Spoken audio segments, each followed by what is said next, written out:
Where were you during Windstorm 2015? A treacherous night in eastern Washington and North Idaho. Hurricane-force winds turning streets and neighborhoods into a maze of downed trees and slain power lines. KXLY4 News stayed on the air, broadcasting to the lucky few who still had power. We have had a 71-mile-per-hour gust right in the Spokane area, and that is a new record. The roof just peeled off the top. Officials say stay inside. We can hear the steady echoes of sirens. Tonight, KXLY4 News relives that destructive and deadly night when the inland Northwest was caught in the wake of a windstorm. Welcome, and thanks for joining us for the special KXLY4 News event. Tonight we look back on the windstorm that changed our community and the resolve that we showed in rebuilding and supporting those in need. We know many of you suffered irreparable damage during what is now known as the worst storm in Spokane history. Many of you, us, lost power during that time and missed seeing how others in our community were affected. I got a call from my wife, just in tears, saying, "I need you to come home. Something just fell on the house." Tonight, stories of destruction, of devastation, but more than anything, of hope and resilience, of how the inland Northwest became inland strong. So let's step back to November 17th, to a storm we'll be talking about for decades. KXLY4's Melissa Luck gives us the timeline of Windstorm 2015. Forecasters could see it coming for days, a windstorm that would bring potentially record-breaking gusts to eastern Washington. But like most natural disasters, there wasn't much we could do to prepare. It was windy all morning, if you remember what life was like before. This is going to be in the top 5 historic events in Spokane. And even before the sun went down, that prophecy appeared to be coming true. We're preparing for the worst, and our community should too. By early afternoon, the city of Spokane sent out a dire warning. Stay off the streets, they said, and asked businesses to send employees home by 3 p.m. And just as kids headed home from school, by nightfall, we were in the eye of this historic storm. Trees that had stood for decades fell like matchsticks. Power lines and entire poles came down with them, and many fell victim to the storm in their own homes. I was laying on the floor stretching in the living room, which is just a little bit away from that tree, and all of a sudden that tree broke loose and came through the roof and scared me more than I wanted to be scared. Immediate fear subsided when the winds died down sometime before midnight. But when sun appeared, daylight revealed the worst, the aftermath of the worst storm in Spokane history. That aftermath showed the storm did not play favorites. Damage extended all over the inland Northwest, though some got hit harder than others. This map shows all the trees that fell in the city of Spokane, or at least the ones reported to the city. Each dot represents a fallen tree, many into houses and onto cars. More fallen into the street, blocking roads home. Many describe this as ground zero. This is 28th and Arthur on Spokane South Hill. Here, it wasn't just a pole that fell, but an entire transformer and an intersection surrounded on nearly all sides by fallen trees. Miles away in North Spokane, the trees that give Spokane its beauty left in ugly messes. Homes destroyed in seconds, lives narrowly spared inside. The windstorm didn't stop at the border. In North Idaho, the wind caused boats to sink, knocked out power, and again reminded us about the devastating power of nature that does not discriminate. So what happened? Why did it happen? And what lined up to make this historic storm? Chief Meteorologist Chris Crocker joins the conversation. Chris, you've looked at this for quite a bit now. What made it so unusual? What was the path of this storm, Nadine? Windstorms in the inland Northwest take one of 2 tracks. Track 1 is when we have a deep area of low pressure that moves up from the southwest. Now, this is a very common weather pattern. In fact, we've had one of these windstorms since our big event on November 17th. We find the highest winds with this particular pattern along the coast. Damaging winds in the inland Northwest are rare with this pattern, but the strongest of these storms taking this path can still produce wind gusts in the 60-mile-per-hour range or even higher. So they can be damaging, but more often than not, they produce most of the damage on the west side. Now, the storm on November 17th took a much rarer path, and that is east across southern Canada. as this area of low pressure moves east, it is strengthening. It is fairly rare, and this type of system frequently produces our highest winds in the inland northwest. Now, the good thing about this type of pattern is you can see it coming for days, and our local forecasters did see this coming several days in advance, with the National Weather Service issuing advisories and high wind warnings in the weekend before our big event. Unfortunately, there is not a lot you can do to prepare for a windstorm other than bracing for power outages. Those trees, there's nothing you can do to keep them from toppling. But again, this is a rare pattern that we don't see very often, but when we do, the results can be catastrophic. Well, Chris and I experienced what many of you went through. We felt the power of the storm days later every time we tried to flip a light switch. More than 100,000 people sat for days in the dark, some waiting more than a week to get the lights back on, all the while growing colder as overnight temperatures dipped into the single digits. Meantime, crews from Avista and Inland Power worked around the clock, linemen pulling 36-hour shifts, trying to give people back the simplest necessities. We're going to do everything we can, and we will not be off the job until every customer's power is restored. Avista called this the worst storm in its 126-year history. Everybody's just asking, do you have power? Do you have power? It's like this elusive thing everybody wants. Spokaneites got creative, setting up camp in coffee shops to plug in their phones and access Wi-Fi. People also found shelter, power, even hot meals at schools throughout the Spokane area. With power out to so many Spokane schools and walking routes blocked by downed trees, the school district had no choice but to cancel school for 5 days after the storm. But they still serve the community, opening several locations as a place for people to gather in the light and warmth, if only for a few hours each day. Several days into the storm, even in the dark and cold, our community showed why this is such a special place to live. We open doors and hearts to help those in our community with nowhere else to go. While they're open to anybody in the community who's been affected, we really would like to focus on the fact that these are shelters for residents who really have no place to live at this point. The Red Cross provided a safe haven in the storm for those with nowhere else to turn. They even allowed animals, knowing many will stay at home where it's cold and unsafe just to stay with their pets.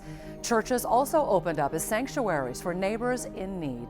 As if life without power wasn't enough, tens of thousands of people face the reality they'd be spending Thanksgiving in the dark. No day spent watching football on TV, no evening gathered around a table with family. We were going to have a big old turkey dinner here and bring over her brother and my dad. The Mann family lives near 40th and Garfield, in the zip code Avista considered ground zero for power outages. They spent a week in the dark, snuggling, reading, and getting by. As Thanksgiving approached, they scaled down their plans and got ready for a turkey lunch at a restaurant.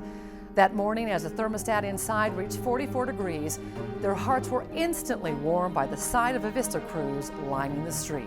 We're out here jumping around like it's New Year's Eve at midnight, hollering, hoping those Avista guys can hear us so we can say, "You're heroes, thank you." The gift of power just in time, and truly a reason to be thankful on Thanksgiving. While one holiday was saved for some families, this holiday is a bitter reality for others. With many homes destroyed and contractors backlogged for months, some families would not be home for the Christmas holidays. If you're lucky enough to be spending this holiday in your own home, Katie Curry shows us how other families are making do with a new normal. We bought the home in, I think officially in October, and we'd only been there probably really staying the night in the house like 3 weeks. It was going to be the house of firsts for baby Franklin. First steps, first Christmas, first birthday. As I pulled in the driveway, I saw the big tree that was our neighbor's actually hit the house. Inside was Annie Gannon's husband and 11-month-old son. No, I screamed. I can't really remember exactly. I just wanted to get out of the car and get them out as quickly as possible. At the door, Annie was greeted by her husband, Matt McCoy, walking down the stairs holding their son. They were safe, but the rest of the house was a different story. As I was walking up, I could see the bulges in the house and the roof and the whole front of it starting to come apart, but I definitely didn't expect what I saw when I opened the door, which kind of looked like a bomb had gone off. The living room, dining room, and kitchen are a few of the major rooms that will need to be redone, which isn't all bad news. We did hate the kitchen parts of it. That's why we just painted. I had actually just finished, so we painted and refinished all the cabinets and had just repainted the entire kitchen. Which is like days crumbling before. now. The initial shock was difficult, but within a week, the family was signing a lease for their temporary home. It's all rental furniture, but we grabbed some of our pillows. A reminder that life's not about what we have, but the company we keep. Calling it the chalet, so we say we're wintering at the chalet. Just trying to make the best of it. Annie's family is certainly not alone. Hundreds of other families had to move out of their homes while they wait for roof repairs and other major home repairs.